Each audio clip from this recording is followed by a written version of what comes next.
Sup peeps, and welcome to episode 0 of my new Final Fantasy XIV Stormblood playthrough.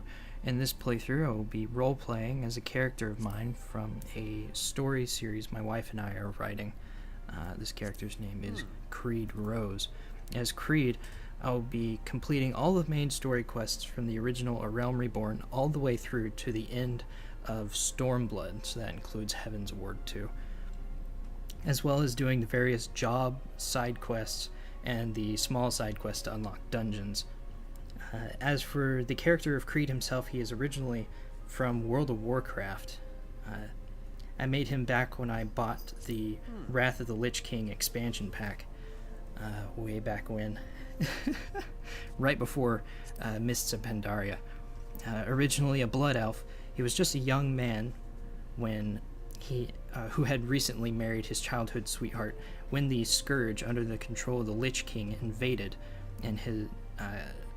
his village and killed him and his wife and all the other villagers. He, along with a few others, were revived and made into Death Knights under the control of the Lich King. Unlike many of the Death Knights that were created, he was unique in that he kept his emotions and his memories, but was still trapped under the mind control of the Lich King's orders. Eventually, though, he was freed from that mind control during the battle for Light's Hope Chapel. Freed from the Lich King's mind control and wrought with guilt over the innocents he had been forced to kill, he washed his hands of war and left the battlefield to open a small bar. This bar he named the Frostworm after the impressive undead dragons he had seen during his time as a Death Knight. Here he lived for many years until the fall of the Lich King, wherein the Master of the Universe took notice of his wasted potential, as he called it. Kreed was then essentially yoinked out of the game and brought into the world of the Verse, which is the series of books my wife and I are writing. The Verse is very similar to our world, but with magic being real, along with gods, monsters, and all the supernatural races being things. Now Kreed, despite being in a new world, mostly kept to himself and didn't really do much with his new status as a Brother of Fate. He ran his new bar, which he had also named the Frostworm, and only really left when he was given a mission by Master, which happened very rarely. On one such mission, which came after the destruction of the modern world caused by World War III, he went to an alternate dimension for about 500 of those of that alternate dimension's years to be the general of an ancient kingdom's army.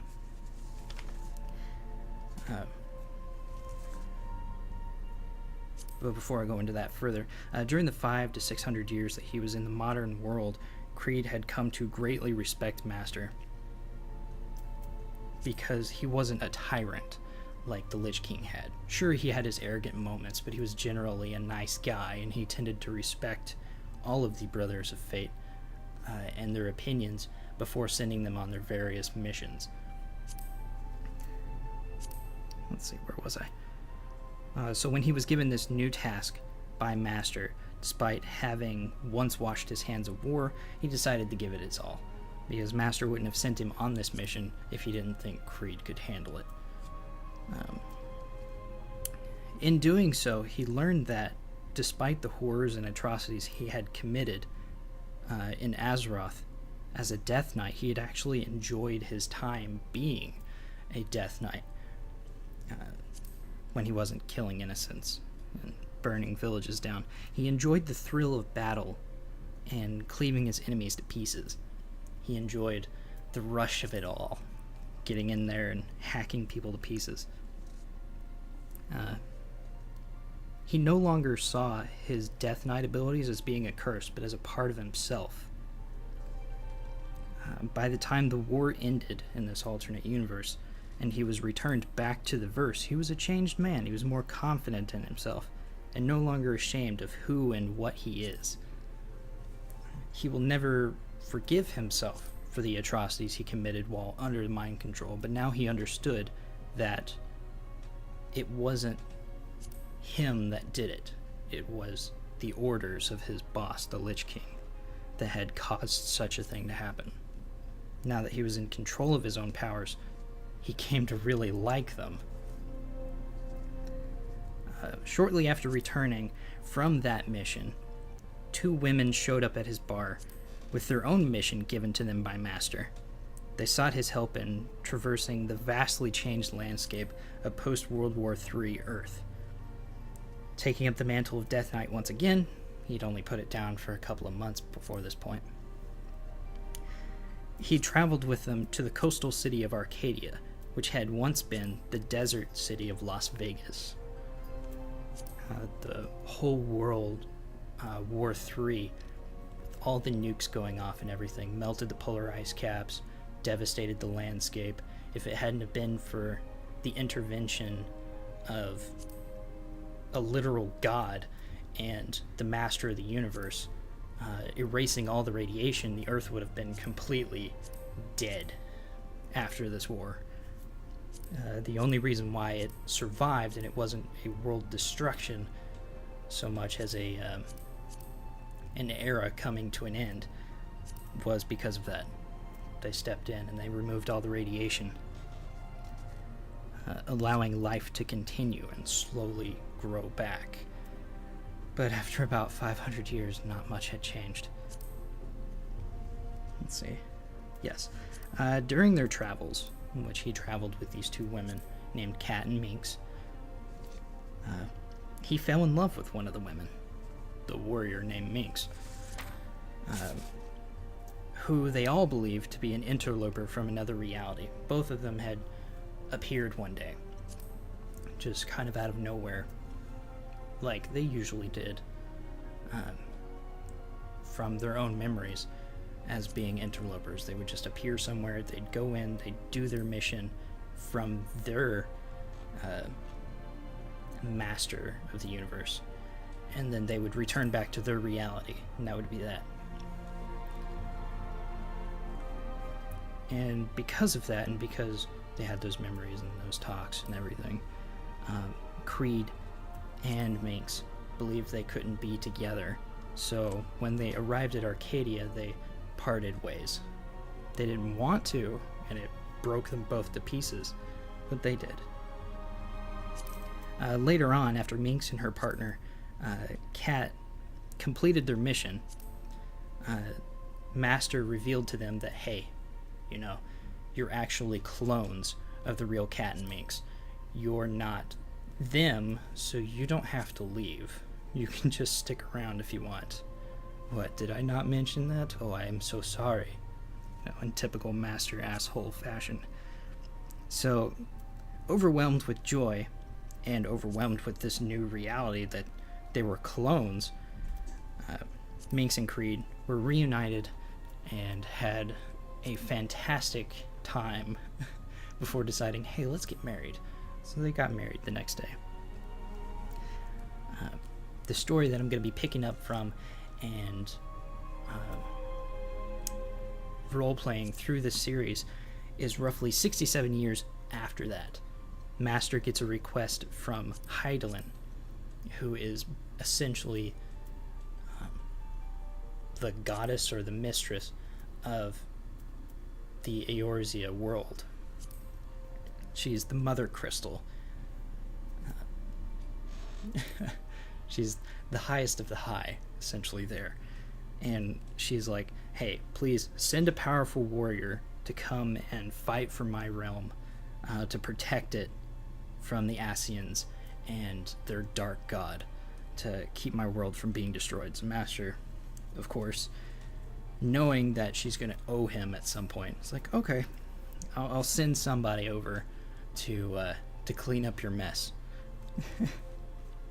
And the person he chooses to send is obviously Kreed. For more reasons than you would think. Mostly, it's because Kreed himself already came from a video game-like world, so he would adapt the fastest to this new world.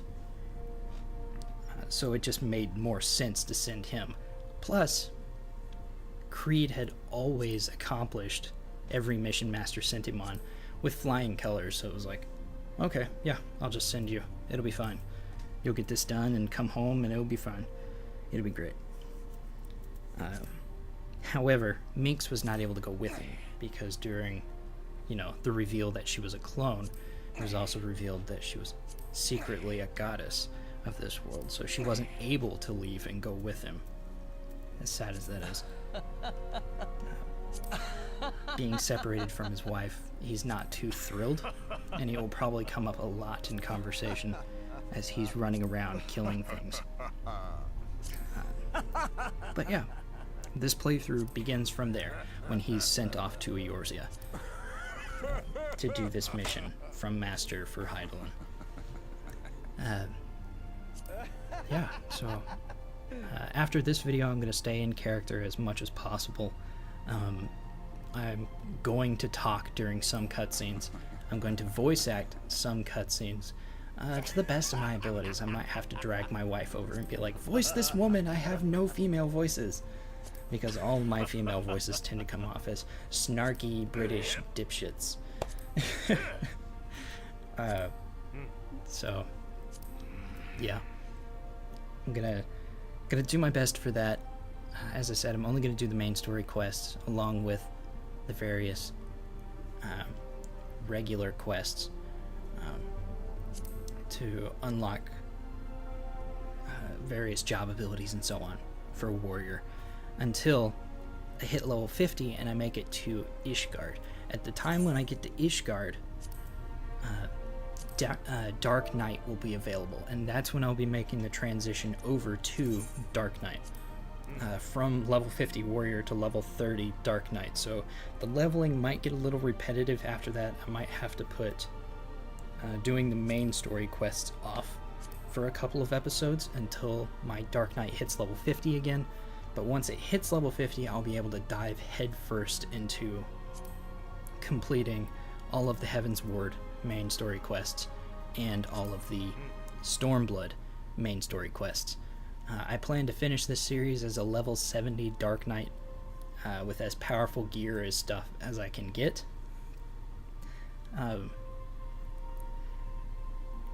Every day I plan on releasing at least 2 videos, one showing the main story quests for the day and one doing my daily roulettes. However, that will only happen after I complete the specific main story quests to unlock the first few dungeons. And then once I have the first 2 dungeons unlocked, it unlocks the first daily roulette, which lets me randomly do one of those for an XP bonus. Since he's going to be a tank for pretty much the entirety of the time that I'm going to be playing him, there will be no time where I'm not a tank job. He'll be getting huge bonuses because tank is such an unpopular job. I don't know why. It should be a lot more popular than it is, but people hate being the tank. So every daily roulette's going to have a massive XP bonus and gil bonus and seals bonus for him. I haven't decided what grand company he's going to end up in, but he is going to start in Limsa Lominsa being a warrior. So I guess we'll find out when it gets to that point. But yeah, I'll try not to talk through too many of the cutscenes. I'll try to give reactions to some things while being in character. Kreed is married to a woman that cusses like a sailor. I'm married to a woman that cusses like a sailor. So both me and Kreed will cuss like a sailor the whole time. So just a little warning. It's going to be a bit on the graphic language side. But I'll put a warning up before each episode. Not this one, but every episode afterwards. Just a little viewer discretion thing.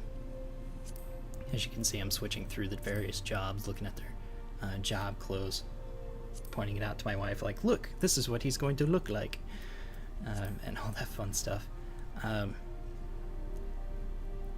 The leveling and so on is going to be a little hard because I'm going to be extremely picky with what quests he does, being only the story quests and the job quests. So he's not going to level up very quickly. But to counteract that, I put him on a new server, Corel server, which gives, I think it said a 20 or a double XP bonus for new characters made on that server. So with that XP bonus and being a tank, he should level up just fine.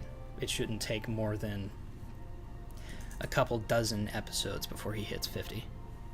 It'll be alright. I'll try not to bog down the channel with too many episodes all at once. At least 1 or 2 a day. Daily quests for one, and regular main quest for the other. Or daily roulettes for one, main quest for the other. XP bonuses are currently granted. Yeah. So I was going to put him in Siren, but I decided to go for Corel. Because it was a new world and it offered the XP bonus, and that would make it easier to level for a Let's Play. But I think I'm rambling on long enough. I've only got like 2 more minutes until this video ends. I couldn't get him to look exactly the way I wanted, but that's the limitation of an MMO and the limited supply of faces and other such things you can choose.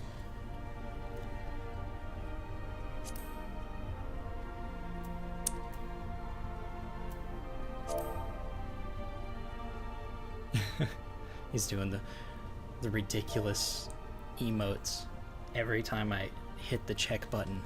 It's just so dumb. I gave him a name and I hit the little check mark after it finished with its loading. He just does the stupidest pose that I had to cancel and watch it again. And been like, really? I could just feel him in my head reaching out of the screen and smacking me across the face for allowing him to do that. Not just once, but twice. Was it 3 times? It was 3 times. I made him do that stupid pose 3 times. Because it was just so funny. And I'm so glad I didn't have my mic running at the time, because I was laughing so hard just inside. And thankfully, after I hit that check mark, instead of immediately starting the series, it put me in the world queue. So I was like, oh, good. I hit cancel, because I want for episode 1 to be that intro cutscene, so I could just read through everything. But alright, video's coming to an end. Thank you all for watching, peeps. I hope you're excited for this new series. The playlist I'm going to put it in is called The Path of the Warrior, A Realm Reborn, Stormblood, some mix of those words. And then once he becomes Dark Knight, that will switch over to Realm Reborn, Stormblood, Death Knight, or Path of Death Knight. But yeah, that's Kreed, and I will see you all in the next video. Bye-bye.